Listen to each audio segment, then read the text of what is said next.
And now it's the moment that we all look forward to every year. It's the presentation of the T. Boone Pickens Lifetime Sportsman Award.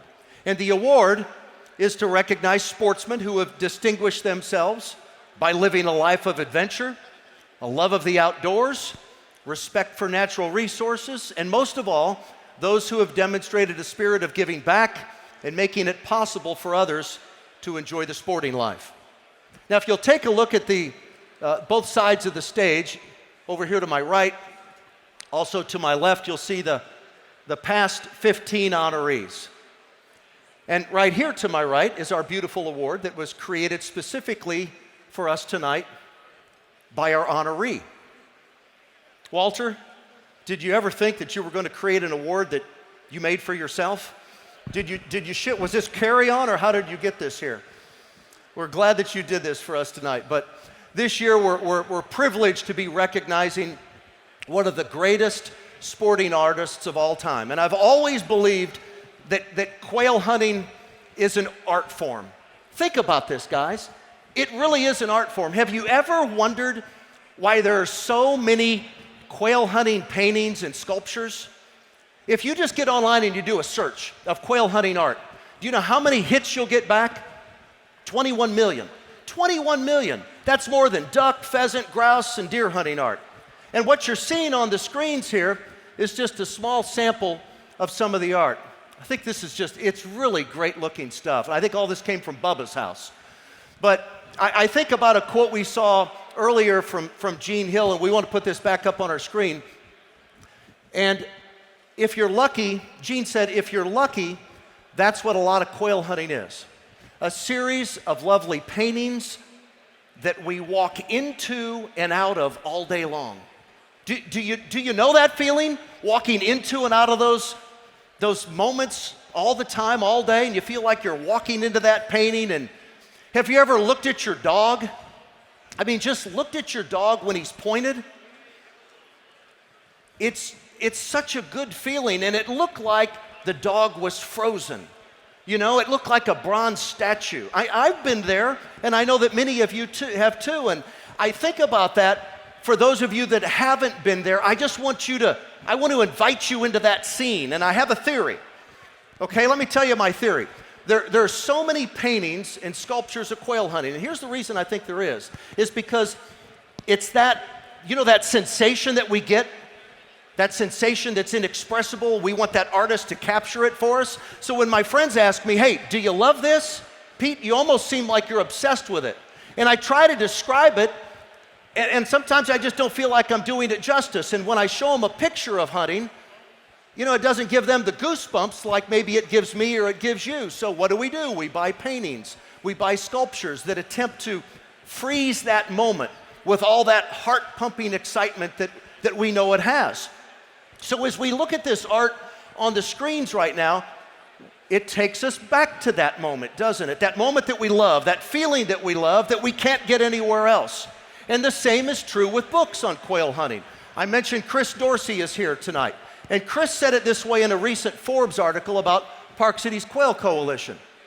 Did you see that story in Forbes? Chris said entire forests have been raised to print books about the lore and culture of quail hunting in the scrolls, written by legends named Babcock and Buckingham, the Old Testament of the upland sporting life. So when you see these pictures on these screens of these books that are just about quail hunting, and it's just a small sample of what's out there. I know Rick Snipes has a library of this, and Rick, I bet you've read every single one of those books, and I know you have them in your library. You think, look at those books there. And you think about it, publishers, what do? They publish books that people will buy, and people buy art and books on things they love, moments of magic and beauty. And as they enjoy their books and they admire their art, they're transformed into that memory of a dog, that memory of a friend, the memory of a covey rise, a moment.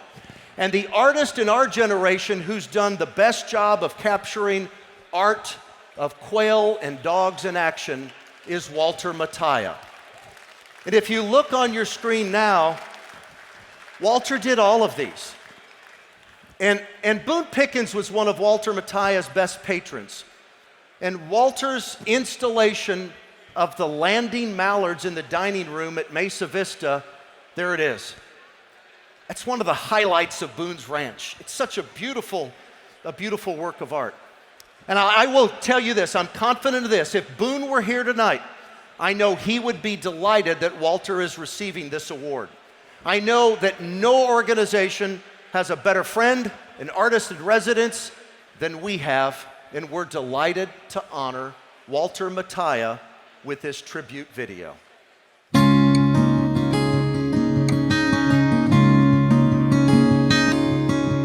know, I grew up in the suburbs of Cleveland, which isn't the most likely place to develop a love of the outdoors, but we butted a city park.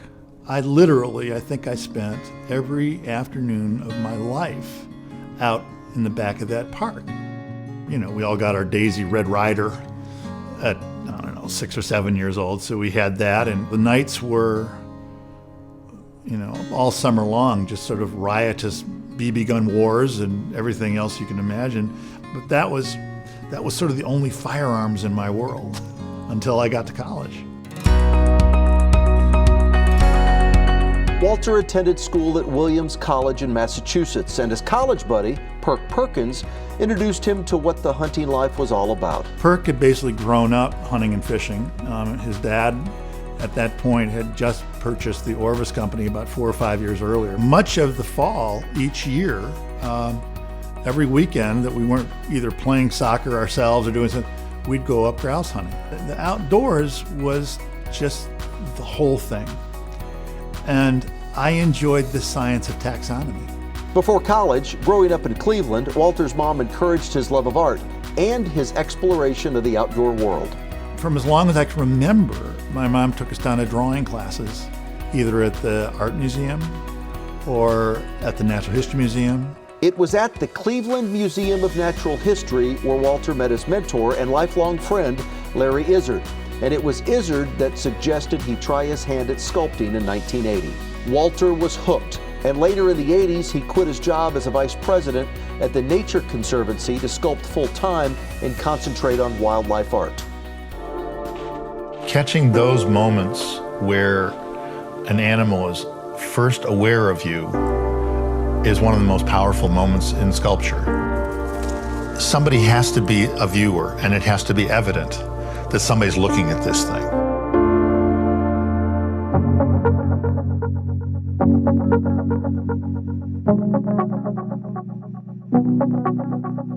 In the situation of sort of wildlife art or animal art, you're trying to figure out, what do I want to include in this that's going to bring something to my viewer that they didn't know? Or what situation am I going to take or try to depict so that the people who really understand the situation are going to say, yep, he was there. He got that. Walter's the best in the world.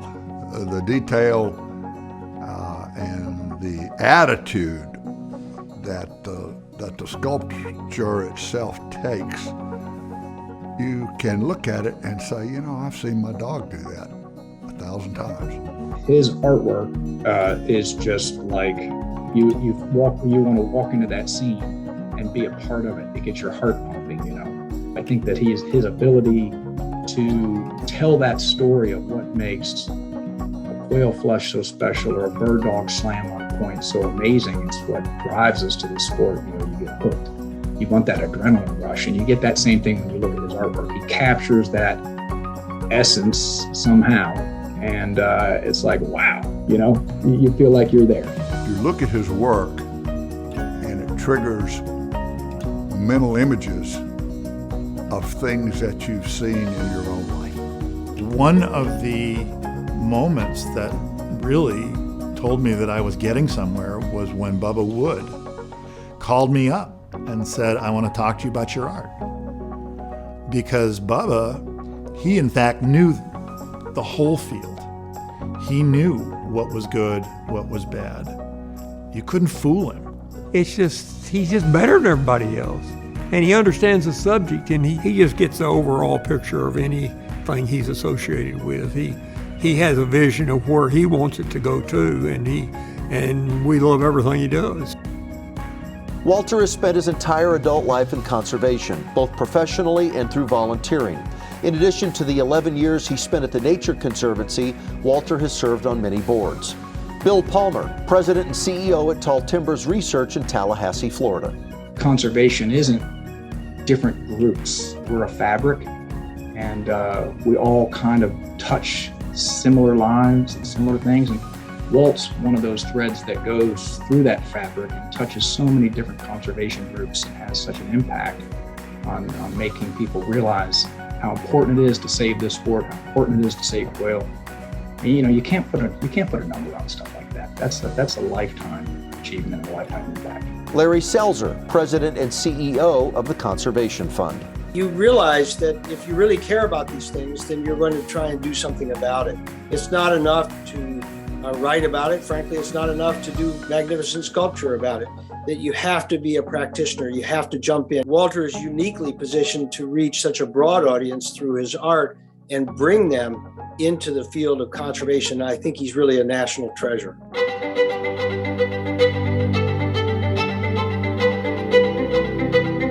From Park City's quail inception, Walter has been heavily involved, not only by sculpting the bronze each year that goes to the T. Boone Pickens Lifetime Sportsman Award recipient, he has commissioned a number of pieces for our live auction that have raised hundreds of thousands of dollars for quail conservation.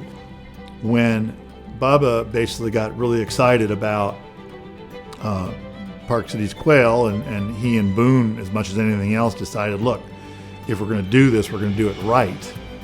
I took notice, because neither of those two guys were going to mess around with something that wasn't going to work.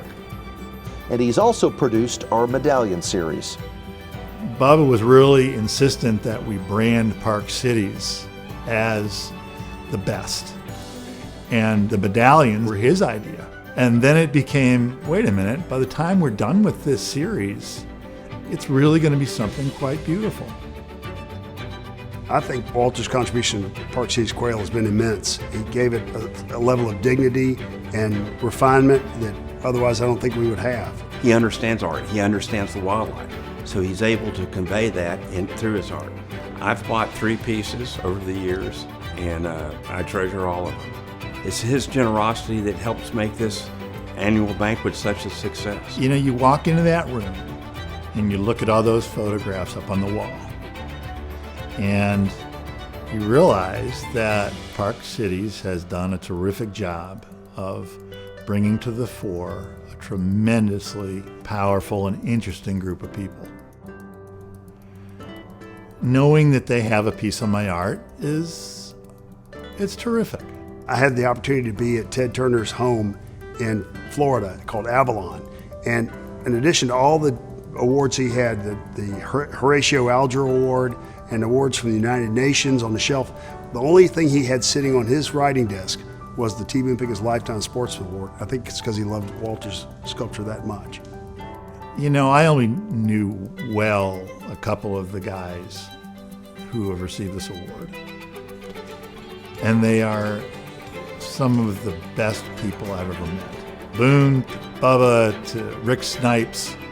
I mean, you just don't get more quality people in your life. And to be honored with this award that I know that some of the alumni, it matters.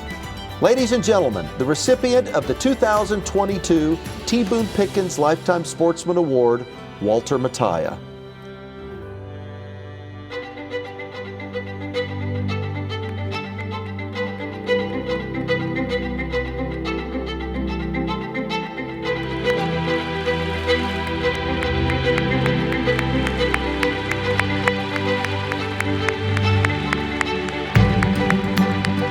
Walter, congratulations. So happy for you. You want to say something? Yeah. So Pete, I got up to walk up here, and my wife grabbed me on the shoulder, and she goes, "I don't know who that guy was in the videos, but do you think you could introduce me?" You know, this is when you wish you wrote things down. Look, this is really pretty wonderful, and I appreciate it. Although, before we get into this, there's a young man who is not here tonight, but who's been at like every other one of these things. Baxter Perry Miller, Matt and Elizabeth's son, has accomplished something really unbelievable. As a sophomore in high school, he was awarded really the highest honor of the Scouts, and he was given the Hornaday College Scholarship by the Campfire Club in New York City. And younger kids don't want to be recognized by adults because it's embarrassing, but it's really one of the great achievements. And Baxter, you're mostly the reason we do this. I'm up here tonight as much as anything else because of 5 or 6 older men in my life who got me committed to art and taught me how to hunt and fish, and really got me involved in committing myself to conservation for my entire life. Only one of them is still with us, I'm sorry to say, but Bubba Wood, who really is was your nominee or your honoree last year. And Bubba, it's been 30 wonderful, wonderful years. We've done a lot of really fun stuff, and I can't thank you enough. You're the best, man. Bubba accepted this award last year, and he spoke for, I think, about 93 and a half seconds. And it sort of set the standard for how you do this. But by the level of applause, I'm pretty sure his brevity was greatly appreciated.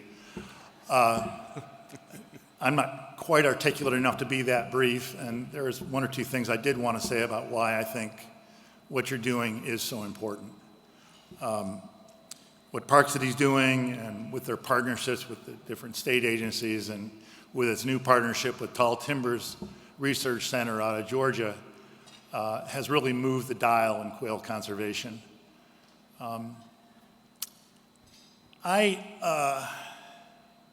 About 18 years ago, I was driving to a foundry that I was working with on the eastern shore of Virginia. And it was about 6:30 in the morning, and I was driving across this great eastern shore river, the Choptank River. It's about a half-mile long, and at the time it had a little 2-lane bridge. And traffic was stopped, and traffic is never stopped on that bridge. And I was in a white Ford panel van, and I'm looking out over the cars, and there's 2 great big mute swans walking down the middle of the road. And there's one brave soul who had gotten out of his car, and he's trying to shoo these swans off the road and into the river so we could get going. But traffic was stopped, and I'm watching this circus, and I turned on the radio. And an article came up, a news item came up, that two guys in a bottomland hardwood forest in Arkansas felt that they had definitive video of an ivory-billed woodpecker. This is a bird that had not been seen in 80 years. It's a bird that the early settlers called the Lord God bird. And I listened to this as traffic finally got going again, and I got to the other side of the bridge as the article was ending, and I pulled over and I wept. Just the idea that in my lifetime I could see something that was thought to be gone. It was really an overwhelming feeling. Now, none of you are ever going to turn on the radio in Texas and hear that for the first time in 20 years, a wild bobwhite quail was heard singing.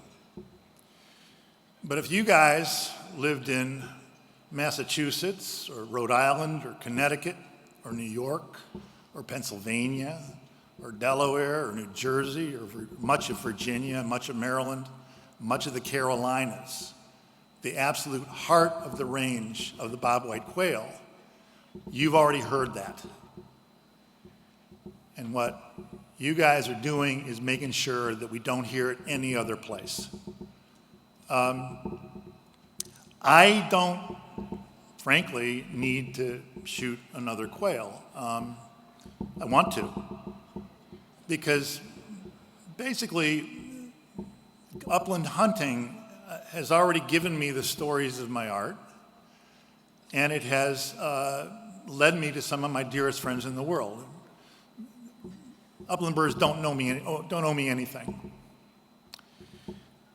But if we don't get this right, if we don't continue to expand re-expand the range of the bobwhite quail.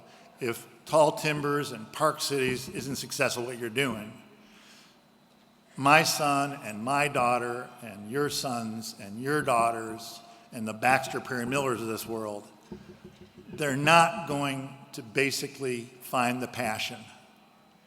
And you don't get the passion on a video game, you don't get the passion watching Animal Planet. You basically find the passion for this by burning up boots, sweating through shirts. Because basically, you know, we're in the long term. This is a long-term game. Every one of us, frankly, has to replace ourselves by someone else who is just as committed. And they're not going to get committed unless they have the passion of doing it. And so our job is to make sure that frankly, more and more kids take the path that we took. I'm very proud to be a small part of making sure that happens. So, thank you. Hey, don't run off. Thank you. You're welcome. Getting a nice standing ovation. Very well deserved.